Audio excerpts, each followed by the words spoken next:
నాయన్ అనే గ్రామంలో జరిగినటువంటి ఒక గొప్ప అద్భుతం. దేవుని యొక్క ఆశ్చర్యక్రియలను వివరించడానికి ఏమైనా సరిపోవు.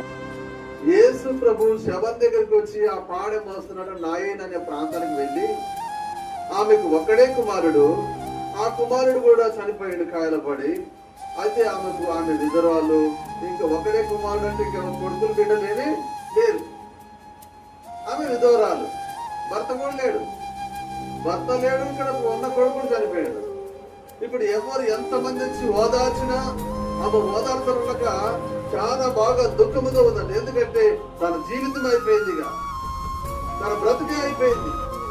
తన జీవితం అయిపోయిన తర్వాత ఇక్కడ మరి ప్రభు వచ్చి అక్కడ ఆ నాయన్ అనే గ్రామానికి వచ్చి దేవుని దగ్గరికి బయటికి వెళ్తుండగా జన సమూహం చూస్తుండగా, బహు జన సమూహం ఆయన